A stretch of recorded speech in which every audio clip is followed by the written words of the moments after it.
আমরা সুস্পষ্টভাবে জানি যে আমাদের সীমান্তের ওপারে যারা আছে তারা কখনোই আমাদের বন্ধু না এবং বন্ধু ছিল না। কিন্তু যেটা আমরা জানি না সেটা হচ্ছে আমাদের সশস্ত্র বাহিনীর মধ্যে কারা ঘাপটি মেরে দিল্লির খলনায়ক অ্যাসেট হিসাবে কাজ করছে।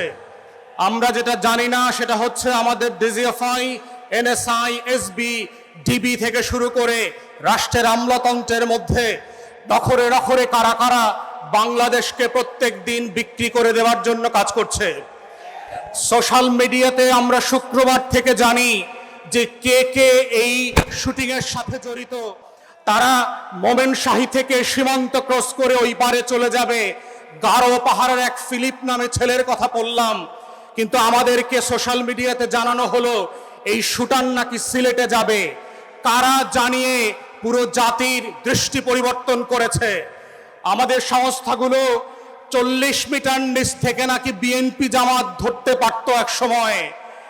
মাটির নিচ থেকে নাকি তারা মাইক্রোস্কোপ দিয়ে জাতীয় শত্রু এবং পাকিস্তানের গোলামদেরকে নাকি তারা ঘরে বের করত। তাহলে আজকের সেই মাইক্রোস্কোপগুলো কোথায়? আপনাদের 40 মিটার মাপার ফিতা কি নষ্ট হয়ে গেছে কিনা? যারা আজকে বাংলাদেশের ভিতরে বসে আমার আজাদির লড়াইকে ধ্বংস করে দিয়েছে, ৭১-এর পরেও আমরা দেখেছি বাংলাদেশে কিভাবে স্বাধীনতাকামী মুক্তির লড়াইয়ের সৈনিকদেরকে ব্রাশ ফায়ার করে ৩০,০০০ ৪০,০০০ মানুষকে এই আওয়ামী মুজিববাদীরা হত্যা করেছে। আমরা দেখেছি কাউন্টার কুর মধ্য দিয়ে আমাদের সশস্ত্র বাহিনীর ভিতরে শৃঙ্খলা বিনষ্টের যে নিরলস প্রচেষ্টা। আমরা সেই সময় দেখেছি কাদের সিদ্দিকের মতো এক গোলাম রাজাকার ভারতের, তার নেতৃত্বে কাদেরিয়া বাহিনী করে সীমান্তের প্রশিক্ষণ, টাকা এবং অস্ত্র দিয়ে আমার শত শত বিডিআর জওয়ানকে হত্যা করা হয়েছে। আমরা ৭৫ পরবর্তী বাস্তবতায় দেখেছি কিভাবে বাংলাদেশে রাজনৈতিক অনৈক্য তৈরি করা হয়েছে। এই প্রসেসের মধ্য দিয়ে এই পৃথিবীতে প্রত্যেকটা আজাদির লড়াইকে কিভাবে খেয়ে দেওয়া হয়।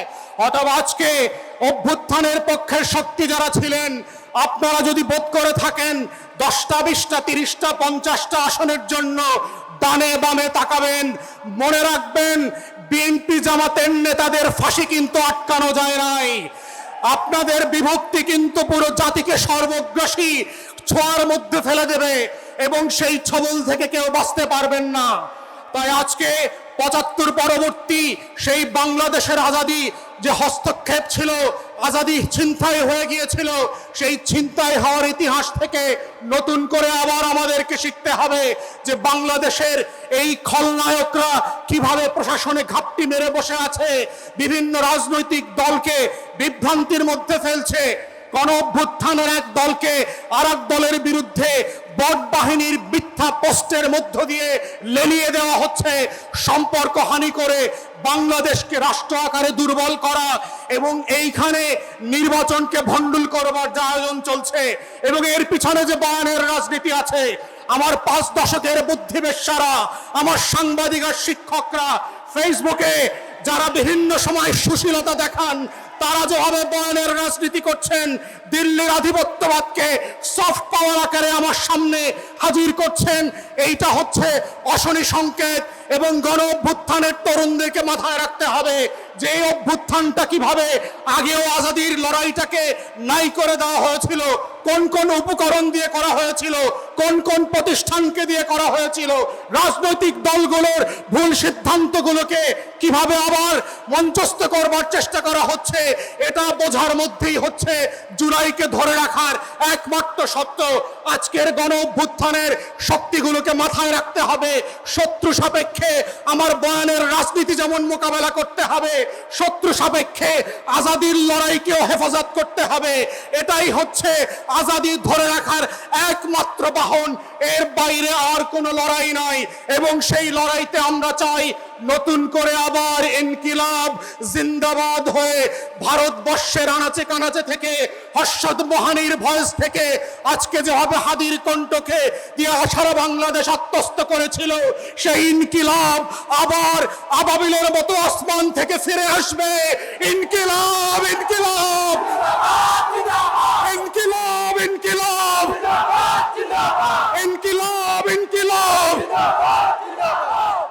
আমরা প্রথম দিকে বলেছিলাম যে মুজিববাদ এর মূলোৎপাটন করতে হবে, কিন্তু মুজিববাদের শিকড় এমন গভীরে প্রথিত বাংলাদেশে যে একে কালচারালি, ইন্টেলেকচুয়ালি, পলিটিক্যালি সকল অর্থেই মোকাবেলা করার যে শক্তি সামর্থ্য, এই শক্তি সামর্থ্য অর্জনের চেষ্টা অথবা লড়াইয়ের দিকে এগোনোর চেষ্টা আমরা খুব কমই দেখেছি।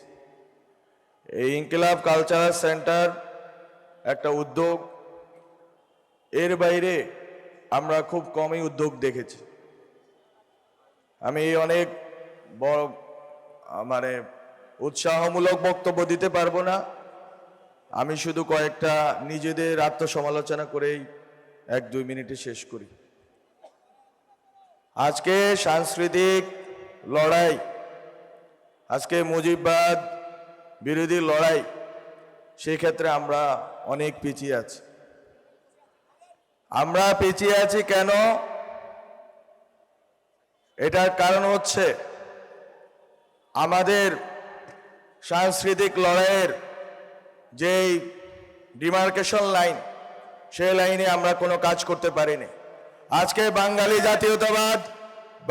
জাতীয়তাবাদের ভিতর দিয়ে 4 মূলনীতির ভিত্তিতে, 72-এর সংবিধানের ভিত্তিতে যেই মুজিববাদ প্রতিষ্ঠা হয়েছে, যে মুজিববাদের মধ্য দিয়ে হাজার হাজার মানুষের লাশ ফেলা হয়েছে এই স্বাধীন বাংলাদেশে, এবং ভারতীয় আধিপত্যবাদকে বজায় রাখার জন্য এখানে কালচারাল অ্যাক্টিভিস্টদের থেকে শুরু করে, এখানের বুদ্ধিজীবীদের থেকে শুরু করে, শিক্ষকদের থেকে শুরু করে আইন অঙ্গনের লোকদেরকে সবাইকে কবজা করে ফেলা হয়েছে।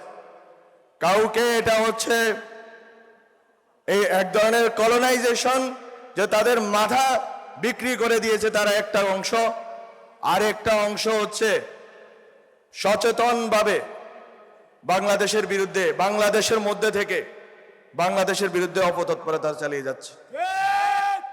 এখন এই লড়াই, এই ইনভিজিবল বিনদেশি অ্যাসেটদের বিরুদ্ধে লড়াই, এর বিরুদ্ধে একজন ওসমান হাদি দাঁড়িয়েছিলেন।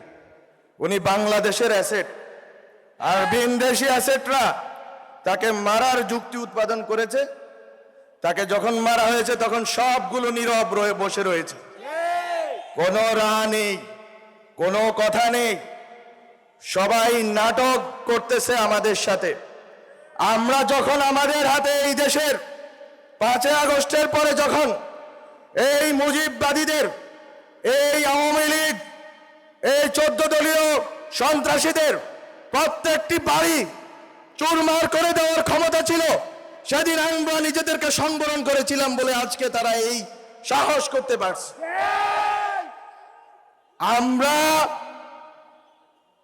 ক্ষমা করে যদি ভুল করে থাকি, তাহলে আমরা প্রতিজ্ঞা নিব যে আমরা আর ক্ষমা করব না।